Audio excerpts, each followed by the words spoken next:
Assalamu alaikum, brother. How are you? Walaikum salam, I'm fine, thank you. How are you? Absolutely fine, brother. So good to see you. Last time we were together in China. We had a Yeah, great time over there. yeah. It's been a while. 6 months at least? Six, Ah, I seven think months? I think it was May or June, I think, June. last year. Yeah, yeah, Yeah, probably. yeah. Great It's country though. great to catch up. Amazing Yeah, country.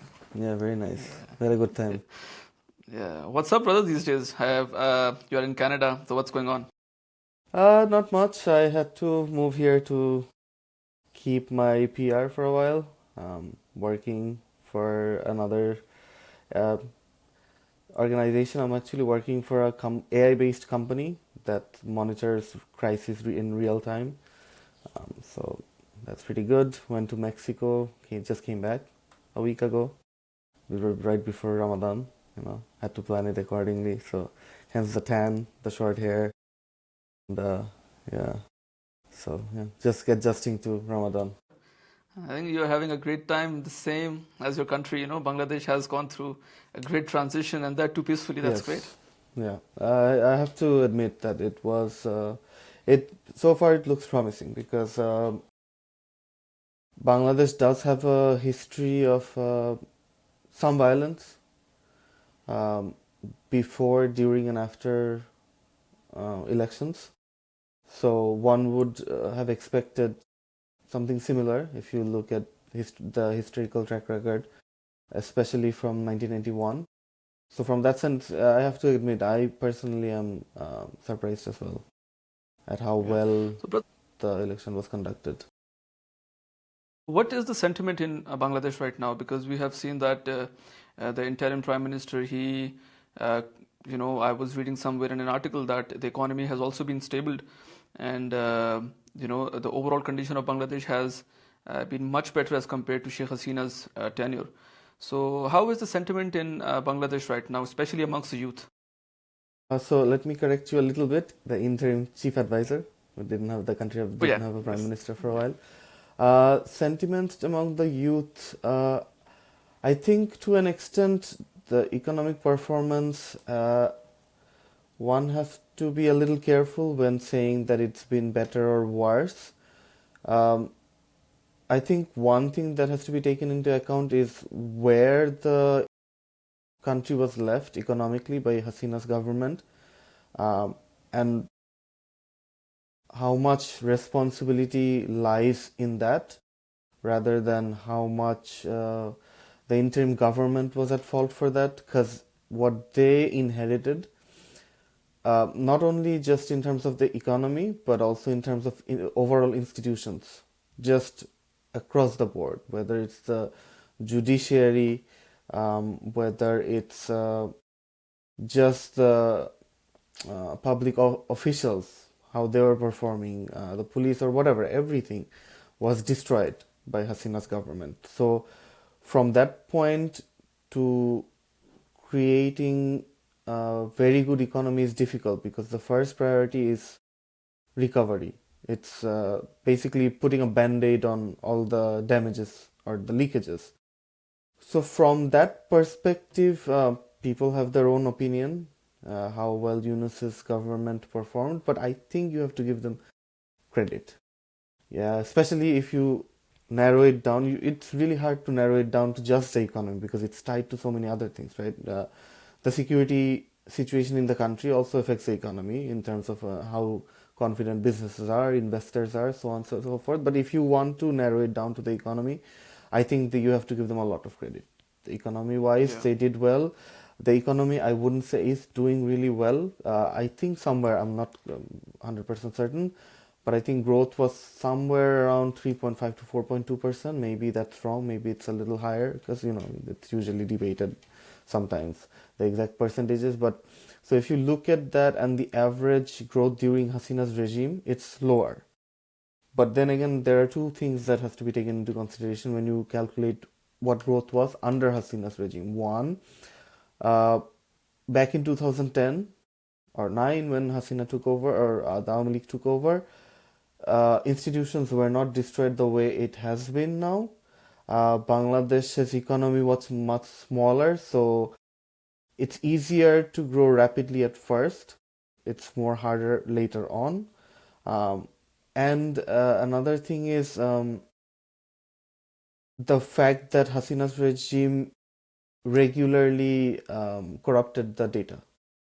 So that's another factor to take into account. So from that perspective, it's you have to give the interim government credit, but things are a bit difficult, and I think there is some dissatisfaction simply because expectations were so high.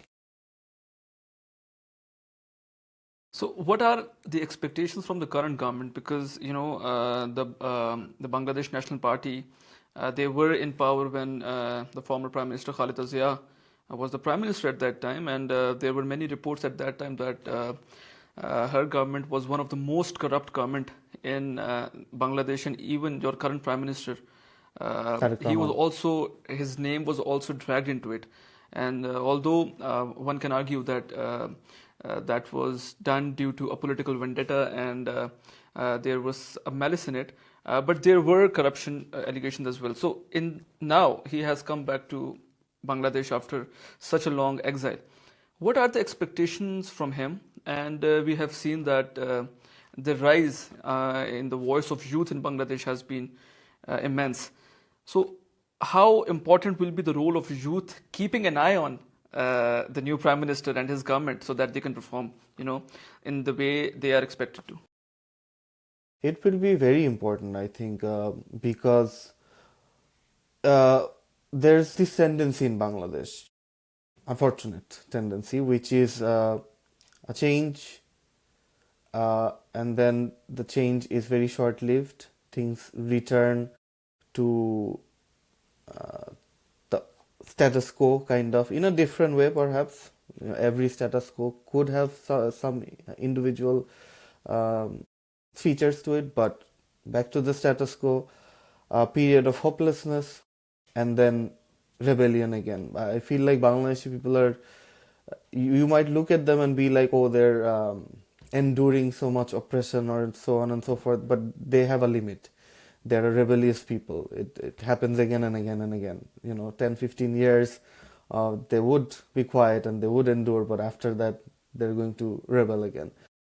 So, but what happens in the meantime is that feeling of hopelessness is not a good thing for a country. You have to have, um, if you believe that things are going in the right direction, that things are working well, then there are certain positives that just comes as a result of that.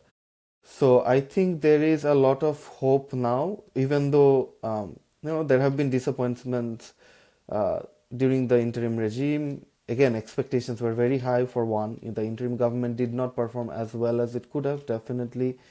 Um, and even the youth leaders that rose during the July uprising, I think people are to an extent disappointed with them as well. So, and the party they performed, the traditional parties that are left.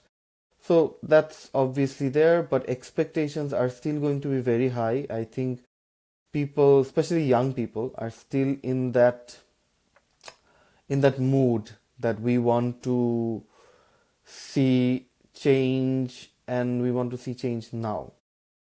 So I feel like there's quite a bit of restlessness among the youth. Maybe, the more elderly citizens have returned to their lives and they're like, they're more worried about daily life, whereas the youth are quite focused, I think, to an extent, on how the government is performing, how things are happening in the country. So that pressure is definitely going to be there. As you mentioned, in terms of BNP's performance, I have to admit that I was quite young, so in terms of the facts itself, I am not very aware of them, but I do remember the public sentiment. I do remember the newspaper headlines, for example.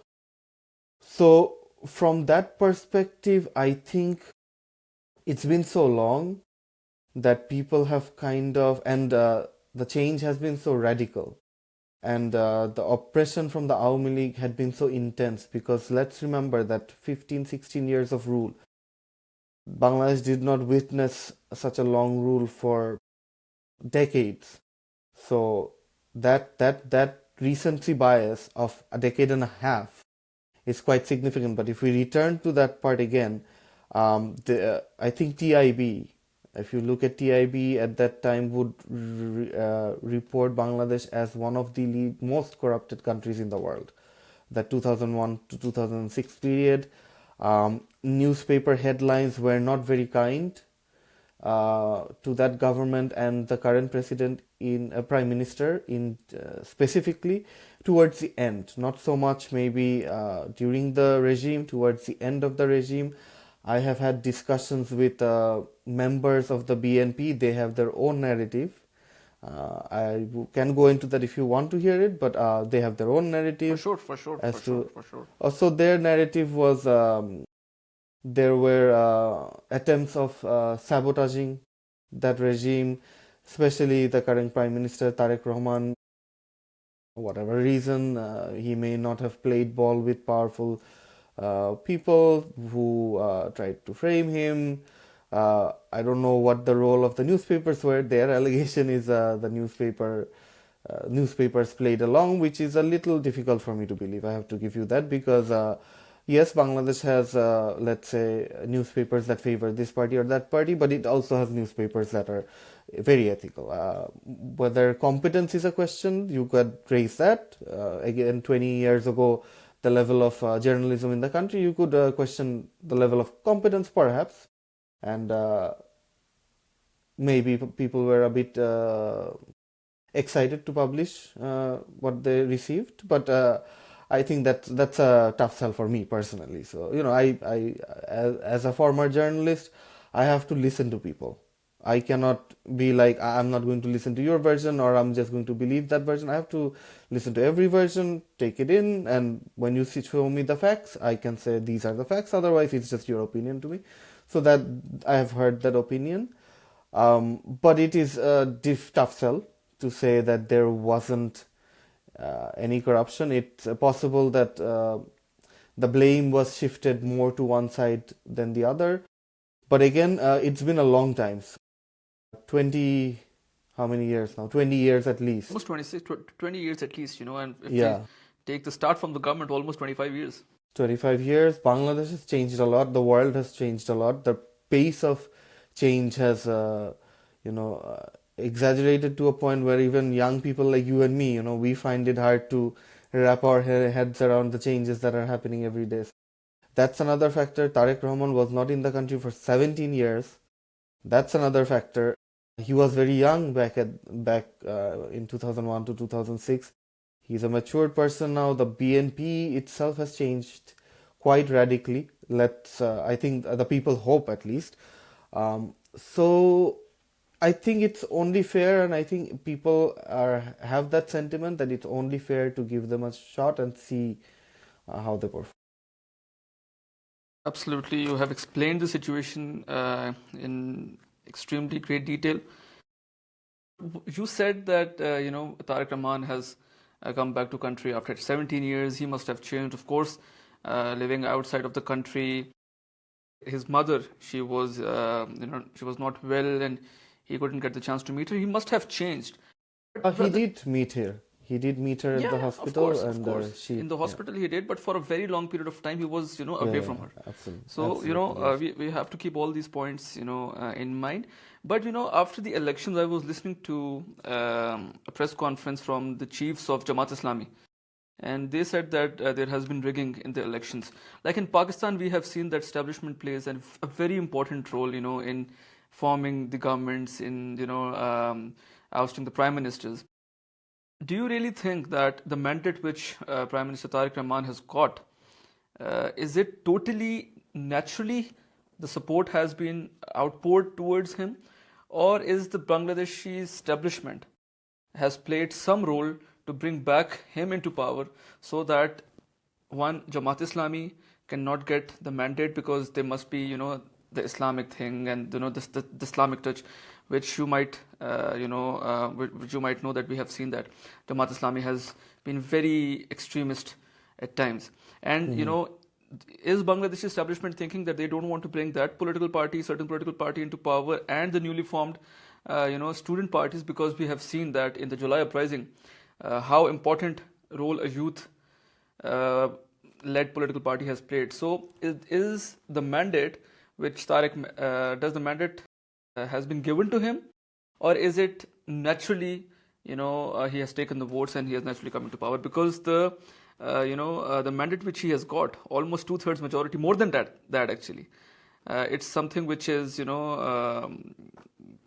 incredible actually. Hmm. Well, there is no evidence at all to suggest that the establishment has played a role in the BNP's return to power. This is a very bad habit that our political party has had since at least 91, which is whenever they lose, the first thing they do is allege that the has been rigged.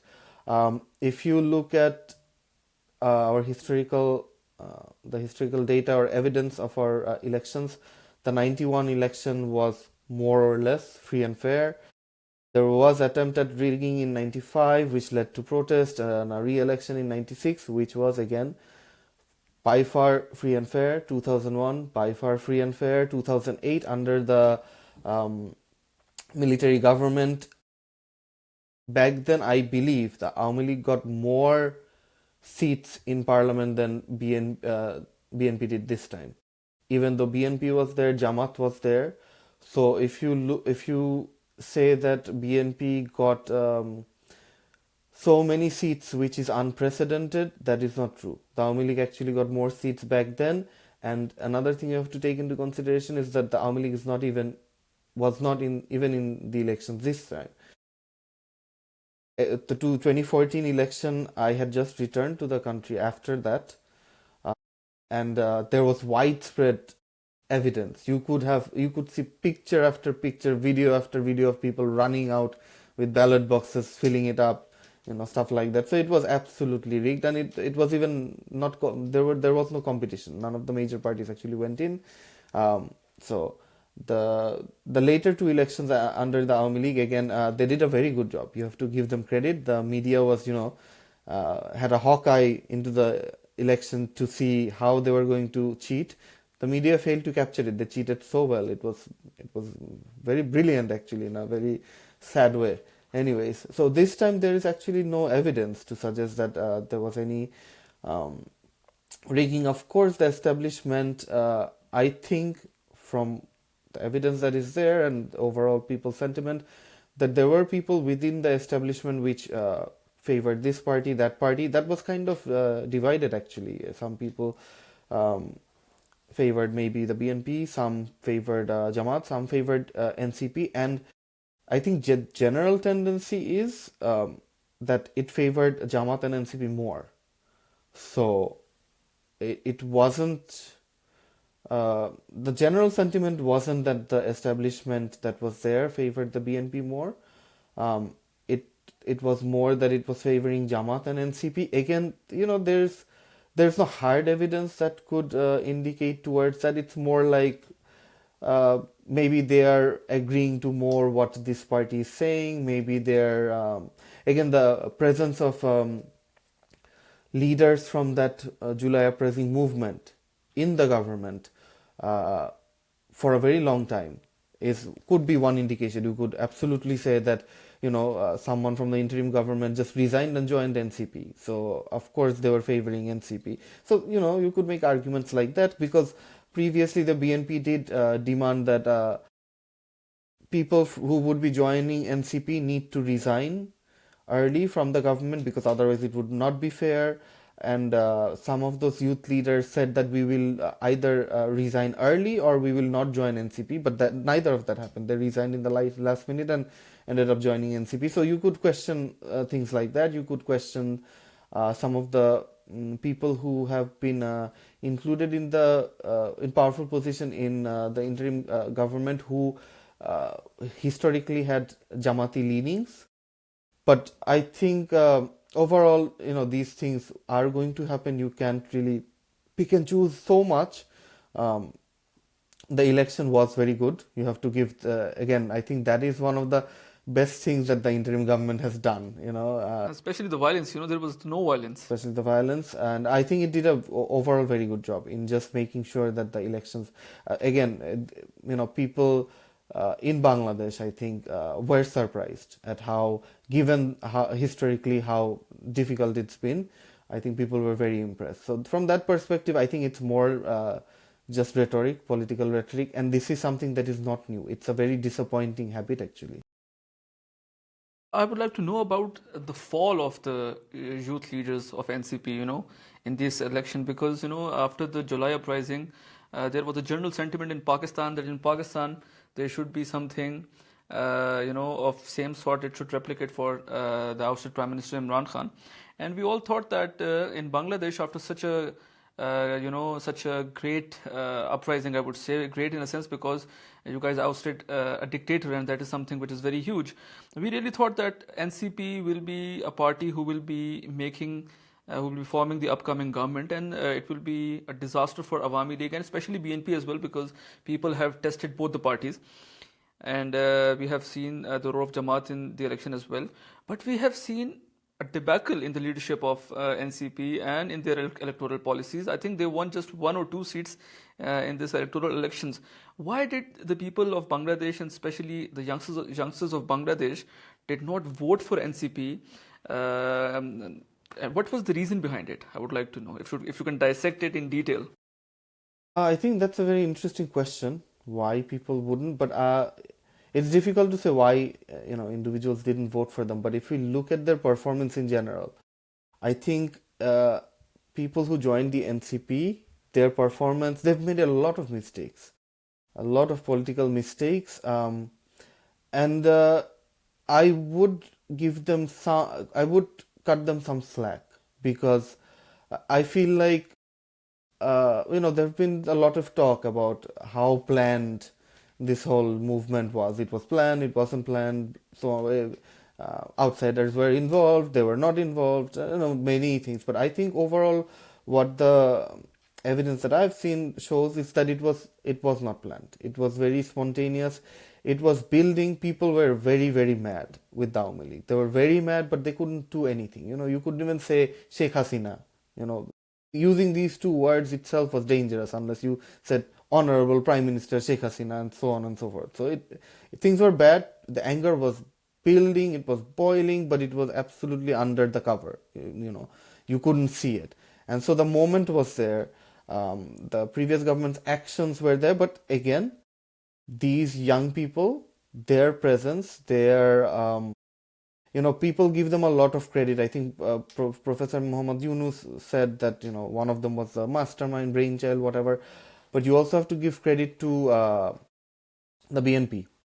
You have to give credit to Jamaat because for 15, 16 years, and everyone else, starting from the leftist, progressive, whoever you want to give credit to, they all, endured oppression. And even during the movement, I think it came out later on that these students leaders were in talks with people from civil society, people from BNP higher ups. Tariq Rahman gave them, I heard quite a bit of advice.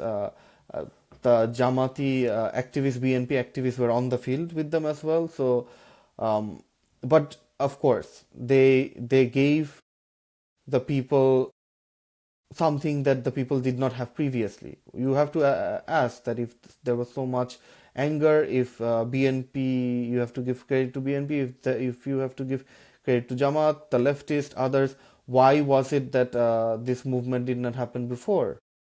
Why did it happen now? And why was it that these youth leaders, why were the face of it? Of course, the people felt something from them that they did not from when the BNP or the Jamaat wanted to have their movements, right? And as you mentioned correctly, that people did not maybe have the amount of faith previously with the BNP that, okay, the BNP is launching a movement, we will join that, or Jamaat is launching, but they did join in mass the movement that these young people basically started.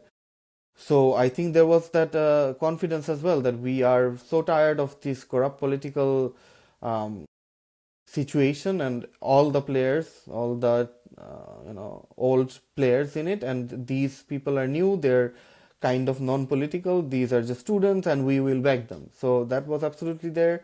So you have to give them a lot of credit for what they did in July, the bravery. I think even tactically they were very intelligent. Some of it you have to give credit to others who gave them advice, whether it's the civil society, BNP leadership, Jamaat leadership, activists, whoever. But some of it was their ideas as well, I'm sure. Some of it had to be collective decisions, and you had to have the nerve to pull it off, especially in the face of such power, right? The entire state power, the aggressiveness of the government.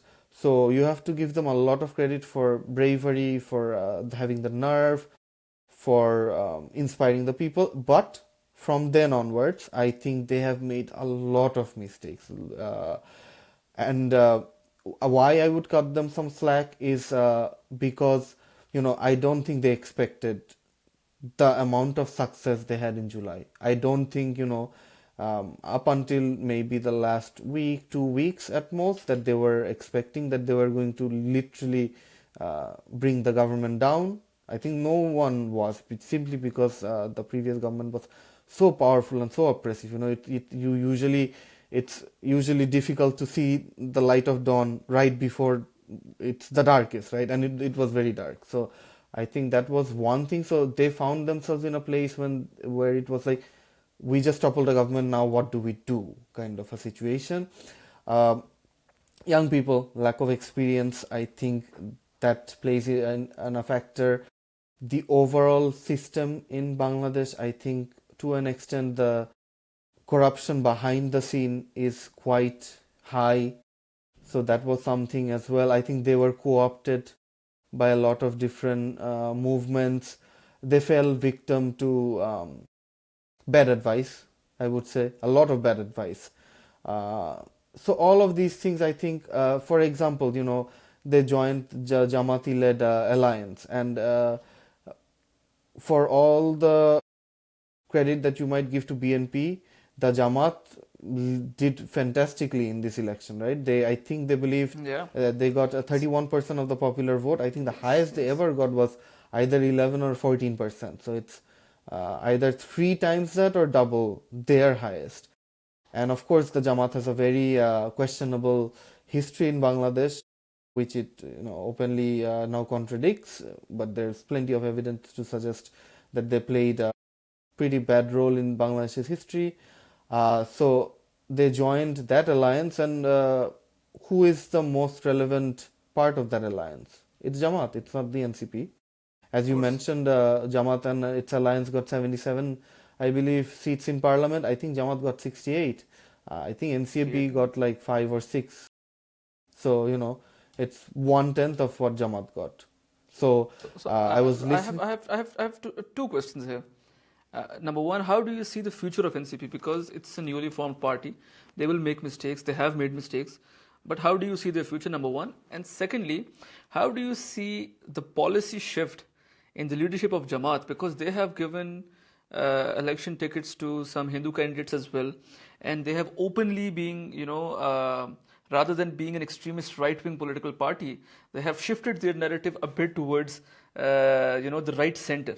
So how do you see the political landscape of these two political parties in the coming years of Bangladesh political arena?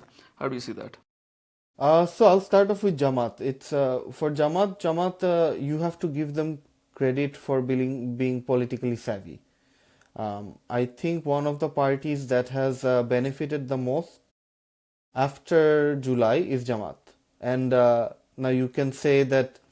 Uh, so what Jamaat often does is it changes its tone very well in terms of what is convenient. You mentioned that it seems to be shifting more from the right. Well, if you hear what the absolute top echelons of Jamaat party leaders would say, you would get that narrative. But when you look at what the party leaders right underneath them are saying, it's very, very right wing. Absolutely, women can't go out, they have to do this, they have to do that. So, and when people, when there's an uproar in the country about all of these comments that are made, then the top leadership comes out and, kind of contradicts it. But if you look at the deeper, even their own writings, it's quite right wing. And again, you can criticize that and be like, they change colors all the time. but it's part of politics. It's part of politics, and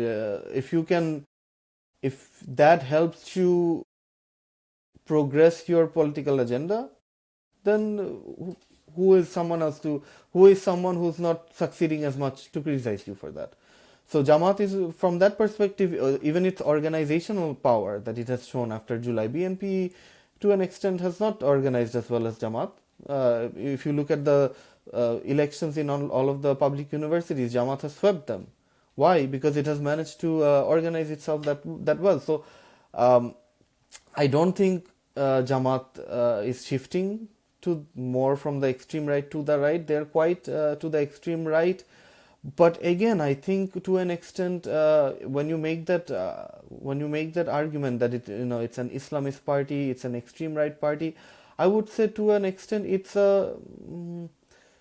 what's convenient party. I don't think this happens all the time. Religion based parties around the world.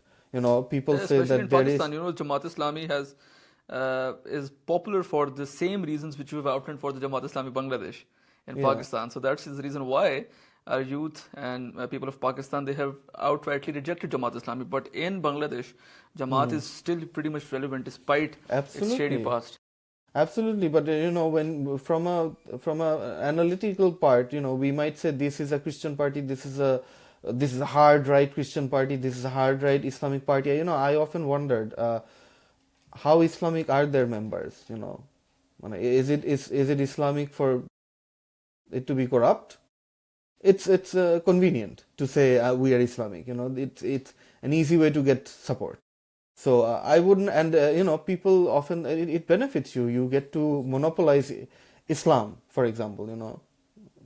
In an Islamic, in a Muslim majority country, you kind of get to say, oh, that's un-Islamic because we are an Islamic party, right? You get to dominate the narrative. People give it up to you as well. People are often willing to give up that role, and I don't know how wise that is, but again, from an independent perspective, I think Jamaat has done brilliant to progress its own agenda. You can make a claim, is it ethical? Is it? I don't want to go into that. Plenty of people can do that. Just from looking at it from their perspective, they've done brilliantly. If we look at NCP, I was listening to someone who was in the government who did not join NCP, Mahfouz Alam.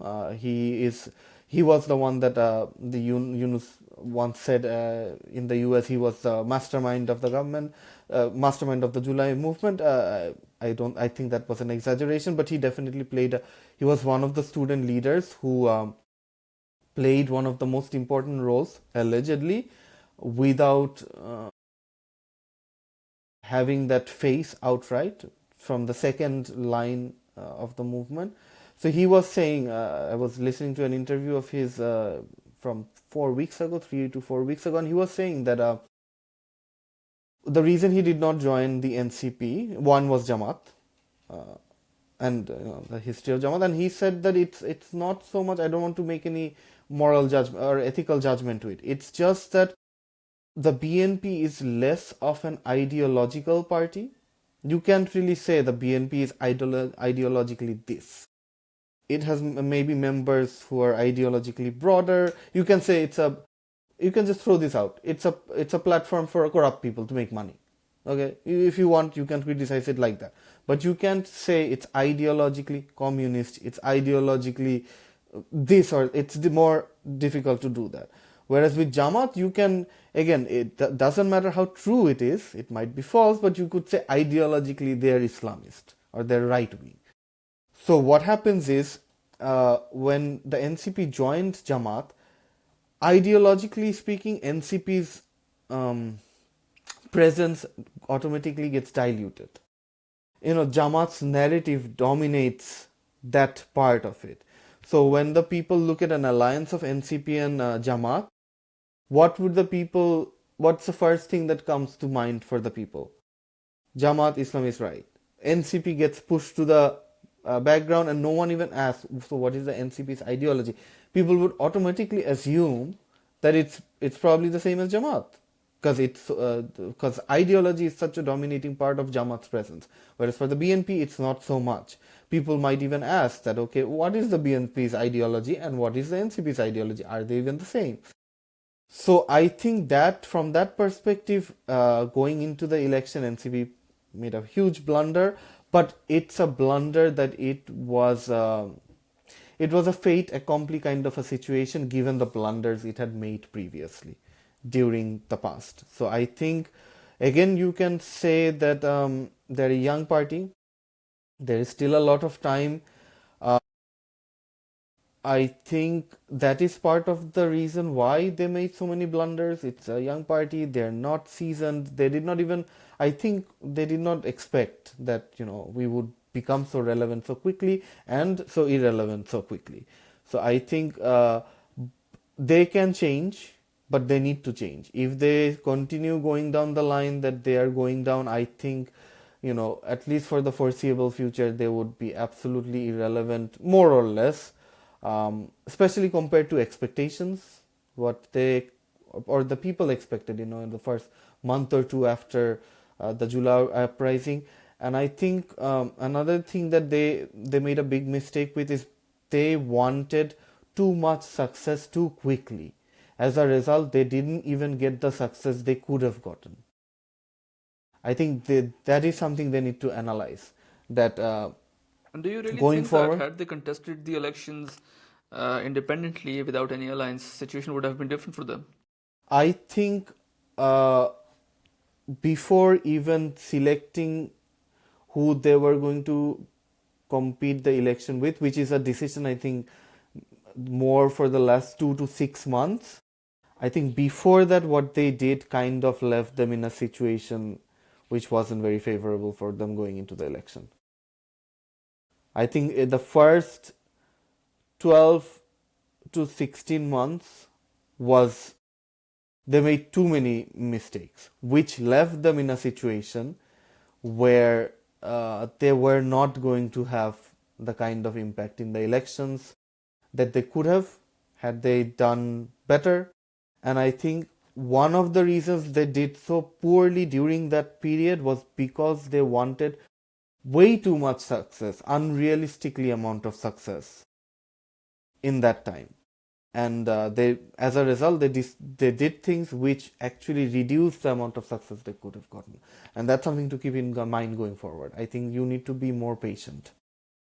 For a party like that, you can't think that, okay, we are going to win the next election. It was illogical. But what they could have done, perhaps, they could have been the main opposition instead of Jamaat. Absolutely. So, Absolutely. so why aren't But they I the think, main opposition? yeah, That's what they yeah. But can I think analyze. as you mentioned, they are young people who have made some Yeah, bad decisions, and they will bad learn from their decisions. mistakes. They will And learn from their I really mistakes. think that, They had bad yeah, advice from seniors as well, and overall, then you have to then you have to criticize the existing structure and the older generation as well.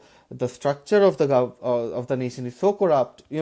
For someone who's just entering, it might be a shock as well, and it might be very depressing that I want to make changes, but the system is so corrupt. That can, on the one hand, that can demotivate you.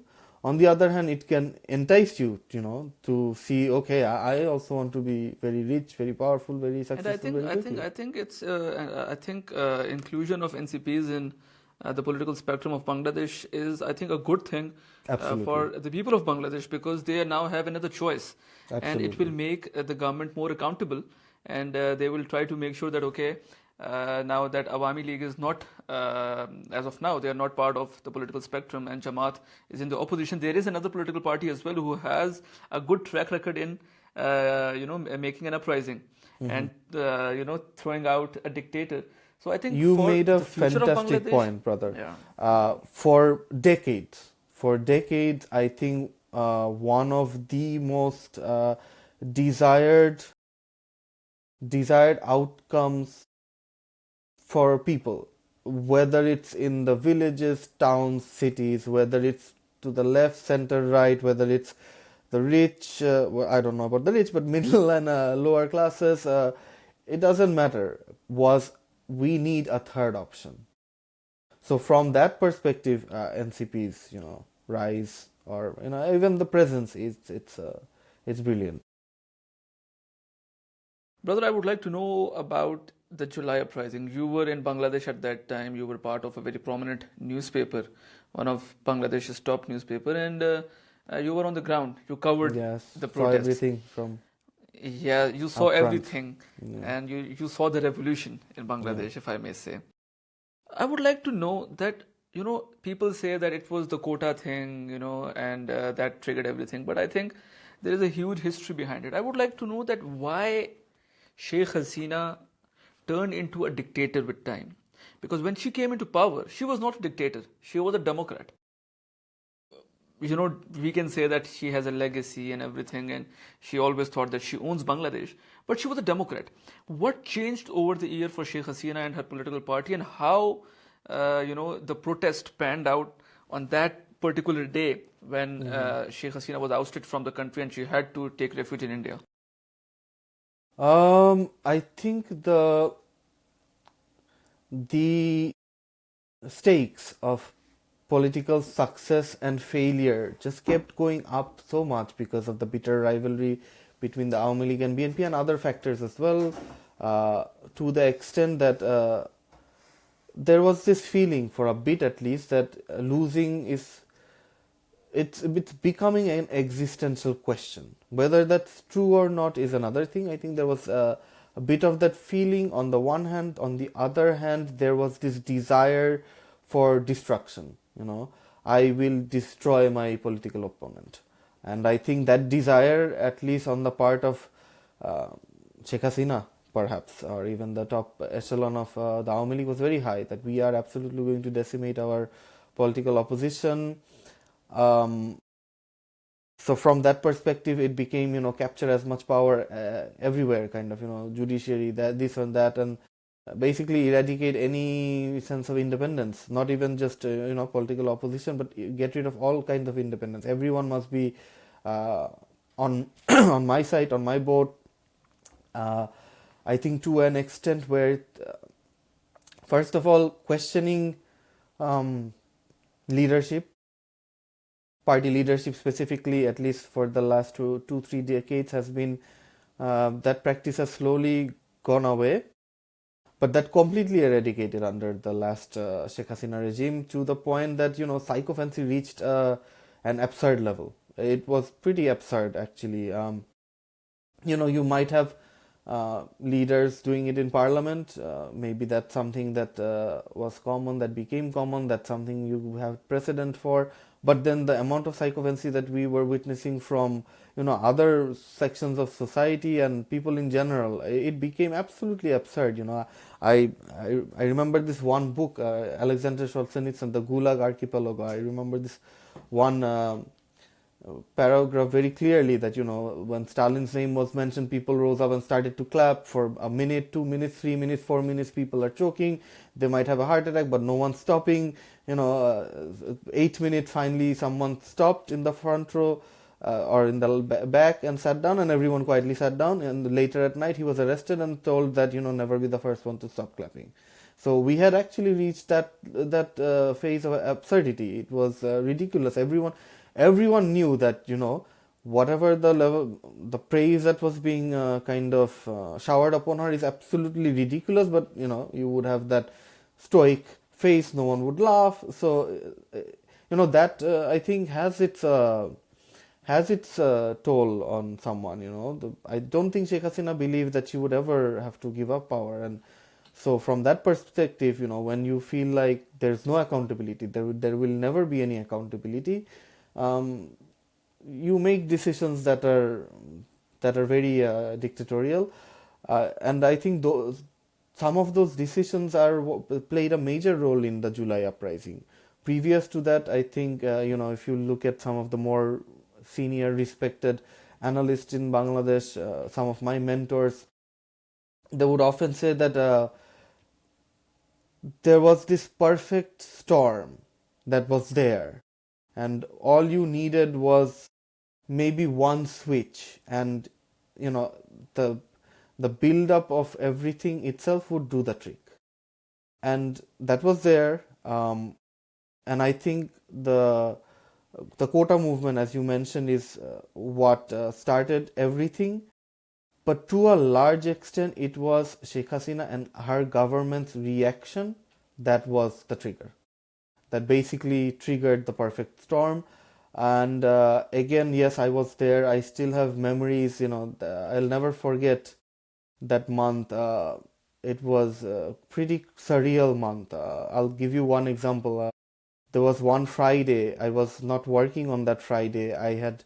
But because the signals were jammed so much, my boss at that time had told me that you might need to come to office. So I left the house and I was standing in front of the Home Minister's house because our houses were on the same road. And so I was trying to get a signal, and so I saw a lot of cops on their walkie-talkies. There was too much chatter, so I decided I shouldn't be standing here. Let me just walk across, find a rickshaw. So I found a rickshaw, went to my office, and before I got upstairs, I got a message from my boss that don't come to office. We don't need you to come. So I took a CNG, went to a friend's place. On the road, I was stopped by protesters who were saying, "Who are you? A journalist? We should kill you. We should, burn you alive because you guys are lying about the number of people who are dying." And I had to basically negotiate and told them, no, no, no. Listen, I work for this newspaper. This is what we reported, and they would tell me that, okay, go and when you see the next checkpost, don't tell them you're a journalist because they're gonna kill you. Tell them that your aunt is sick or something. So it was, and I saw in front of me other CNGs, other cars being set on fire right next to me. I was the only one who was let go. And so I went over to a friend's place and I started hearing that there was shooting from the helicopter right in front of the Home Minister's house 30 minutes after I left. And I didn't believe it. I didn't believe it with my friend until six or seven sources confirmed it. It was so surreal. I mean, people were being shot from a helicopter that you don't really expect that. So it was a crazy time. The amount of, again, the fact that the government chose to do this, there was I think there was some of these decisions, there was no turning back, to the point that again the anger was there, but people got so much more angry that they were like, I don't care, I'm willing to die, but I'm not willing to tolerate this government anymore. So I think again that arrogance that government had developed, that we are going to stay in power forever, so we might as well do whatever we want, kind of set off a chain reaction where the anger just reached a point where people were not going to accept it. And on August 5th is the day when the government fell. I remember very well. By that point there were so many people trying to organize movements. I was part of many WhatsApp groups that were saying on August 5th we are going to march from this part to that part. People were going to gather in different locations. For example, people in one neighborhood would gather together and march together because maybe that would provide them some safety. So I was part of a few WhatsApp group in the morning. Internet wasn't performing that well, so I decided because I'm a journalist, I have to go to office. And on my way to office, I found no one on the streets. Absolutely, it was a ghost town. I went there and I messaged everyone on WhatsApp that don't leave your houses, stay wherever you are. And people actually said that we gathered and we saw no one, so we went back to let's say one specific house together. So this is around 11:30 a.m. 12. At 12, I started to hear from my reporters that 200,000 people are marching from this place. 250,000 people are marching from this place, and we are like, what? And then rumors started to come in that Sheikh Hasina has resigned by 12:30. Again, I don't, as a journalist, I don't have any evidence. I cannot believe it. Of course, I have to wait for the evidence. And we are discussing what is going to happen if some things like that happen. And we hear that the army general is going to give a briefing, which is something that obviously raises a question that why him, especially because again Hasina, is so powerful. So around 2:30, it's confirmed she resigns, and the streets are flooded, absolutely flooded. I think that day the world record for the number of people on the streets was broken. I think so. But of course, there's no way of verifying it just because of the number of people that were on the street. So it was a very, very surreal experience. And I think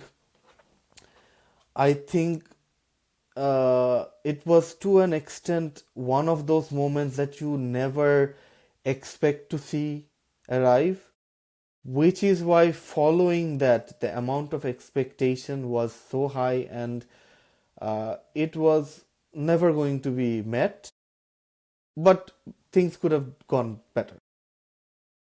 Yeah, and there was this chatter around the world that uh, the Bangladeshi military might take over. And when the Bangladesh Army chief he was about to give his briefing, everyone thought that he is here to declare that I have declared martial law in the country, and the circle would have gone. So I think Bangladeshi military also played a very pivotal role in, making sure that democracy is strengthened.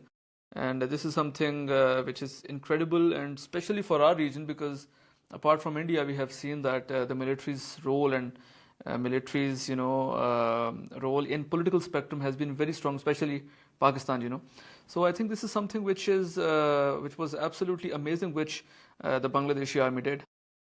Yeah, absolutely. You have to give them a lot of credit. You have to give credit to the chief of the army, as well as to lower level army members, because you have to Absolutely. keep in mind that before Hasina's ouster, some evidence came out suggesting that it was junior army officers who actually confronted their seniors and said, uh, we are not going to fire on our own people, which is something that we are being asked to do. And if such things continue, then this will not go in a good direction. I think that signal, that message being sent from junior army officers was a very, very, it made a lot of difference. So, and throughout this entire period, I think the army general kept on saying that we want to hand over, we want the elections to happen soon, because we want to hand over power to a democratically elected government, because the army had to be on the streets because the security situation deteriorated, and the police was in such a shambles.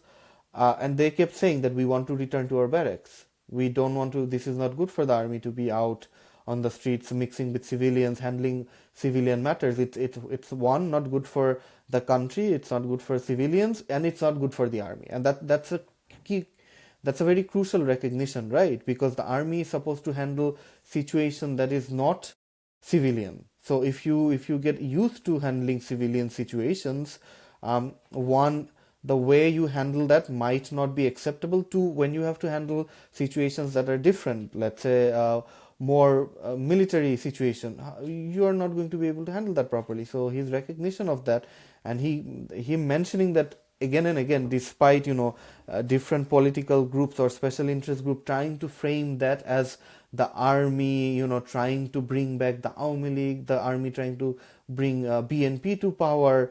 There was a lot of what can I say? There was a lot of villainization Rumors, of yeah, villainization. Yeah. rumors and demonization of the army general for wanting to not take over power, or not wanting to keep the army involved in civilian matters, right?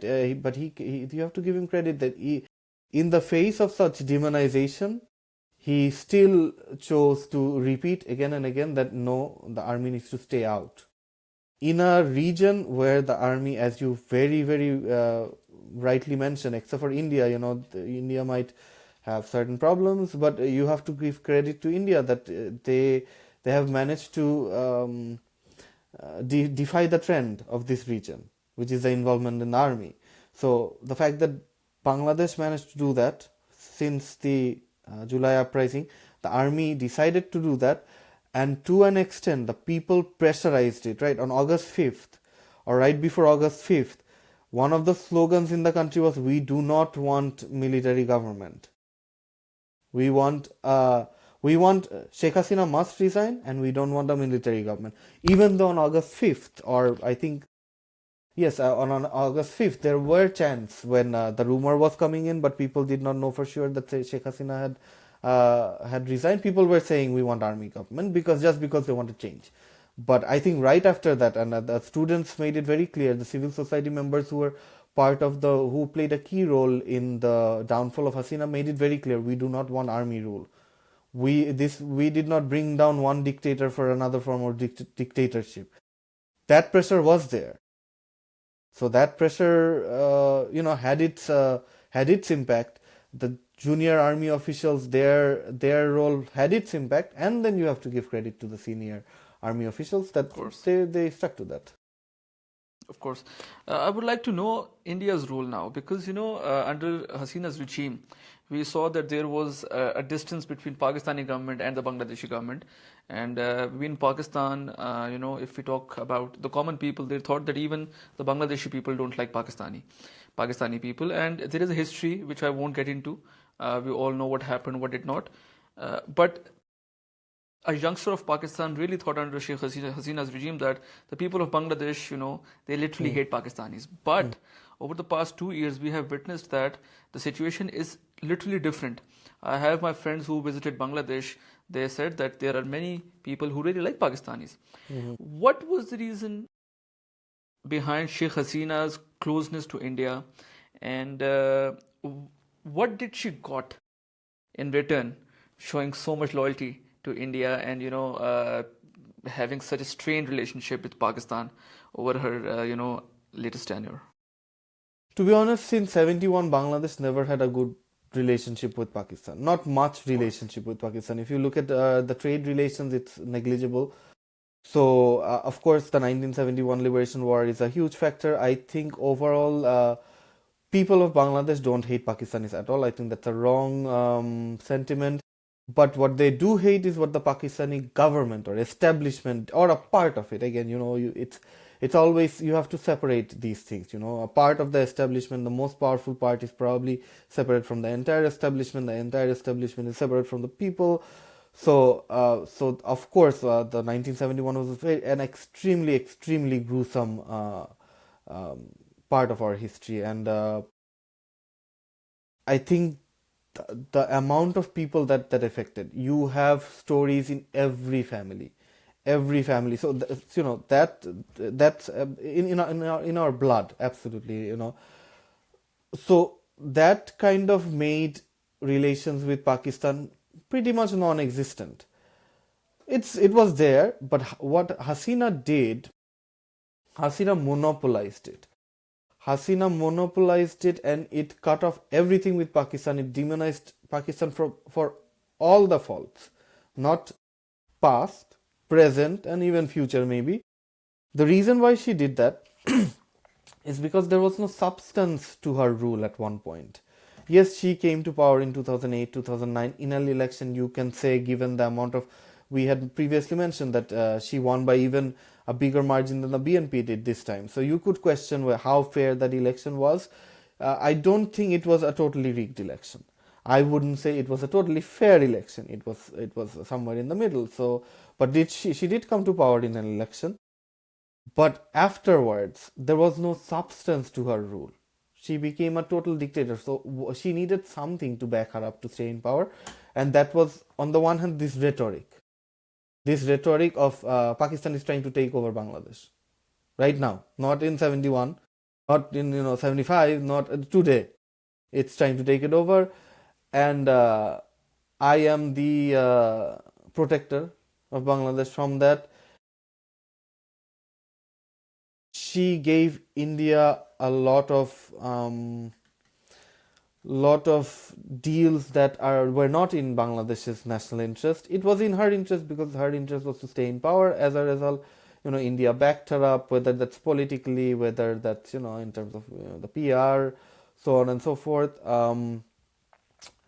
So that's something that happened. And again, if I'm talking from a real and Bangladesh, there was a lot of damage done as a result of Hasina's role. One was that the liberation war has been brought into question by some segments, which is absolutely something that's tragic for Bangladesh. It's no matter what you say, I am a part of this generation, not that generation. The fact remains that is the most glorious part of our history, not this. This is obviously one of the more glorious part of our history, what the youth achieved in 2024. But 71 is something that you cannot erase. That is something that gave birth to this country, and yet that has been questioned by certain segments ever since the downfall of Hasina's regime.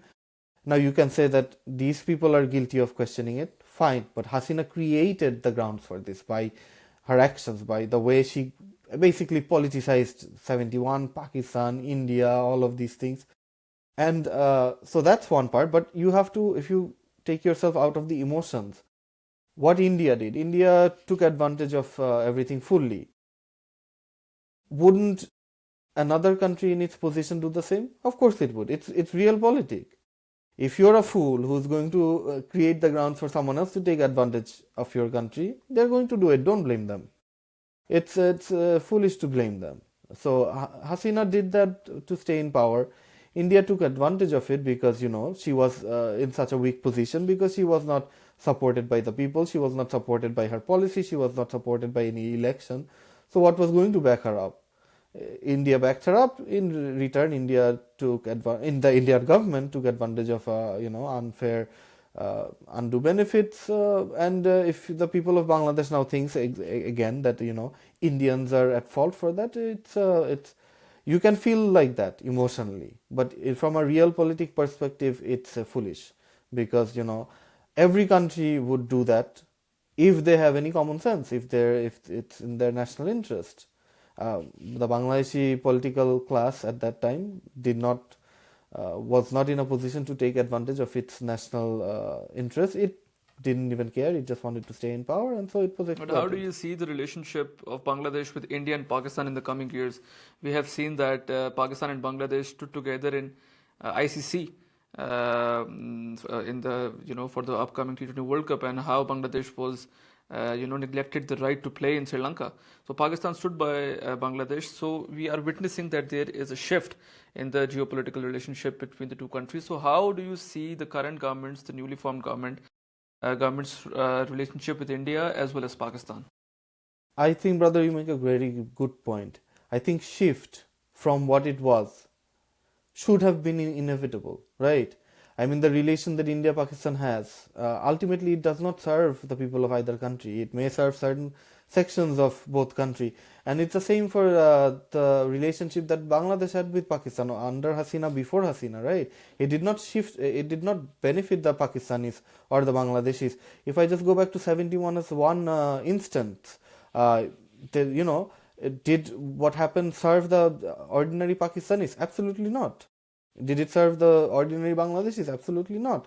Same with relations between Bangladesh and India, previously. Now, does it serve the ordinary people of either country? I think this is where, South Asia specifically, when we went to China, we kept hearing that, right? That South Asia, Asian countries, their the decision of their establishments, their elite, whatever. Maybe the people play a factor in this as well. Maybe they're a victim of all of these narratives that are manufactured, and as a result, their perceptions play a factor in this. But overall, South Asia is unique in this, very unique in this, that we kind of shoot ourselves in the foot. When you look at Southeast Asia moving ahead, when you look at Europe moving ahead, when you see Middle East with all its problems, with all, if you want to highlight a region that has tremendous problems in the last decades, it's the Middle East. But Middle East has moved forward in terms of their economic progress, education, health, technology, way more than South Asia. Forget the West, forget the West. They are very smart when it comes to working with each other, right? So this is where South Asia has constantly shot itself in the foot, having problem with each other all the time and not moving ahead. So that shift had to be inevitable. Now, how does that shift happen is one thing. I think from Bangladesh's perspective, if I look from Bangladesh's perspective, it is in Bangladesh's interest to get along with Pakistan, to get along with India. It is as simple as that. It does not mean that you have to go out of your way and do that. For example, with Pakistan, it does not mean that you have to downplay the history that's there. You have to, for example, it's very obvious. Most Bangladeshis, let's forget about the establishment level, most Bangladeshis want the Pakistani government to acknowledge what happened in 71. It is not a government demand. It's a people level demand that our ancestors suffered this. Acknowledge this reality. That's when you acknowledge my reality. So again, as long as there's politics involved in that, you don't have to get into that. You don't have to get into that. You can have simple trade relations, and you don't have to deny that as well. You don't have to say that did not happen, or you do not have to say you have to accept that happened. Putting that on the side, you can have your history intact. You can have trade relations. There's nothing wrong with that. The same with India. You don't have to. Have India back you to stay in power, give it undue at benefits, and have that kind of a relation. You can have a place where you can have just a transactional relationship with India, right? And you don't have to deny the fact that India, again, the history of Bangladesh, India. You can say that back in '71, India backed Bangladesh for its own national interest. The fact is, it did help Bangladesh. It is as simple as that. Forget the establishment. Millions of Bangladeshis took refuge in India, and ordinary Indians gave them, let's say, shared their meals with them. You can't forget that. These are general acts of kindness that you should keep in mind. But what does that mean? That does not mean you have to go out of your way to have relation. You can have a win-win relationship with both parties, with both sides, and that is how it should be. That's a good practice, and I think that if we can do that, that's a good thing. But do you think But it I will think happen? I think a shift was inevitable, as you mentioned, because the way we kept our relations, I'll go back to just Bangladesh. I don't want to speak for other countries as well. It does not make any sense in a changing world. It's nonsensical. It had to change. So how does that change happen now is the crucial thing, and I think with India it will be tough because of the roller coaster changes that happen. But I think India is Bangladesh's biggest neighbor. It shares a border more than 4,000 kilometers. Yeah. It shares history. It has some ties in terms of it has many economic ties with India. I think normalization or something closer to normalization is something that Bangladesh has to do. Let's not forget, Bangladesh and India, in terms of the power relation between the two countries, there's a pretty big gap there. I think the direction that the world is moving, that will dictate your decisions. Even India, despite being, I think, the most powerful country in South Asia, it cannot dictate its own policies going forward. The world is shifting in a different way, right? It has to, if from a logical perspective, it has to act in some ways. So that, I think, will push Bangladesh-India relations towards some normalization. The rest is up to policymakers. The same applies to Pakistan and Bangladesh relations. I think it was in a manufactured bad position. You cannot keep it like that. It has to move towards some sort of normalization. How normal does it get? That's up to policymakers, but the trajectory has to be one. Factors out of your control will push it towards some form of normalization. Brother, you have very rightly mentioned one point. I was listening to you that the Bangladeshi people expect this from Pakistani leadership to acknowledge what happened in 1971 and what Pakistan did was wrong. And you won't believe that even the people of Pakistan, they expect the same from the leadership of Pakistan, be it military leadership or be it the political leadership, because we really think that what happened in 1971 was something which is a dark period for the history of Pakistan. What happened there shouldn't have happened, and it is something which is done in the past, and we have to live with it. But Pakistani people really think that it's time for us to accept the fact that what we did, as we were one country at that time. So what we did was absolutely wrong, and I think we are approaching towards that time that whenever the leadership or the higher leadership of Pakistan might visit Bangladesh, there might be something not so blunt, but something on that lines being said to the people of Bangladesh, and I hope that this happens because this is that part of the history which needs to be set straight. Brother, last question which I would like to ask you is that Mr. Tariq Rahman is in power now. He is popular. He is dynamic. I have, listened his interviews. He is, someone who knows how to, execute things. What are the core problems which Bangladesh is facing right now, and what are those things which he will have to address imminently? Especially keeping one thing in mind, which the Indian media is, constantly highlighting, that there is a bias towards Hindus in Bangladesh right now, and it is something which will, not it is something which Mr. Tariq Rahman won't want that to be in his CV, that under his regime, under his rule, there was extremism in his country. So what are the core problems which you really think he will, have on his plate right now, and he needs to address as soon as possible? I think the one that you mentioned is more of an Indian media PR kind of a thing. I don't think that's one of the major problems that he should be worried about. I think the major problems that he needs to worry about is one, making sure his party does not repeat what the mistakes that his party and other parties have repeated, because I think that will not lead to good consequences for his party and for the country in general. So that means he needs to have greater discipline over his country. Criminality among our political party is something that has remained widespread, which is why people are so tired of the traditional political parties. That needs to be reined in. One, that's more of a party thing, I think. Nationally speaking, corruption is a huge problem. It costs the country too much. If you look at the Bangladesh economy over the last 15-20 years, it has grown rapidly. Some people might say it's Hasina who did that. I would say to an extent it happened despite Hasina, because the country has so much potential. The country has immense economic potential. One thing, I'm a student of economics, economists will say is demography plays a huge inevitable role in any country's economic growth. Bangladesh is absolutely favored in that terms. Even if you have bad policies, demographic realities will drive it forward. We have bad policies. You need good policies to go hand in hand with that.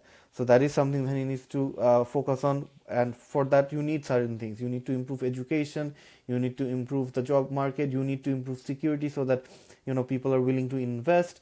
So these are things you need. And corruption is something that affects Bangladesh's economic growth massively, so he needs to address that. I think getting a rein on the security situation is going to be big, because that is something where the interim government failed really badly. I think making sure law and order and security is on the right track is something that the interim government failed, and that is something that needs to improve radically. So I think these are some of the things that he needs to make sure. And also, I think getting a lot of the institutions back in place. You have to give the interim government some credit. They have perhaps rightly identified the problems with different institutions in their in all of the reform proposals that they've given. They have not been able to pull it off. You could say it's partly incompetence. You could say it's partly the time frame was too short. Whatever it is, they have created a framework, but the work needs to get done now. So that is something I think where the BNP and Tariq Rahman's party can do a lot. And I think if he focuses on these things, I think the rest will fall in place. That's what you have outlined is the same thing which I was thinking, and I hope that things change in Bangladesh. Corruption is a problem which is we are facing in Pakistan, we are facing in India, across the world, but you have to manage it properly. I think this is something which is very important. And with Bangladesh's youth population, I think the current government will be constantly under scrutiny, and it will ultimately benefit the Bangladeshi nation. And I hope and pray that the future of Bangladesh is bright, and I hope the best for all of you, because we really feel in Pakistan that Bangladeshis are our brothers, and they're even in the in our generation, the youngsters, we don't know about 71. We have just studied, and we have just watched and heard the stories from our elders, but we really feel that it's time for both the countries to move forward, and things should get better. there should be more and more people-to-people connection between the two countries, because I think that is the way forward for both of us, I think. Yeah, absolutely. I think again, I keep going back to individually as well, regionally. I think it's about time that really all of these countries looked at how far behind they're being left behind by repeating the same problems, and is this something that they would really want, or would they really want to move forward with the rest of the world? And if the answer is the latter one, then there has to be change. Someone, I don't know who it was, perhaps this is wrongly attributed to Einstein, but you can repeat the same things and expect a different result, right? That's a fact of life. So you need change. Absolutely. Thank you so much, Eresh, for taking out Of time for course, us. That too on a of course. weekend. It's an Yeah. absolute pleasure to host you, My and pleasure, brother. My pleasure. Thank you for I having would me on. love for you to be a constant guest on my show, because the way, in the manner you have explained, the Bangladeshi landscape right now, it is something which is very insightful, and it would be great watch for my viewers who are under the age of 18 to 34. So, and it was an absolute pleasure to host you, and hope to see you soon, brother. Absolutely, brother. The pleasure was all mine. Thank you so much. Thank you.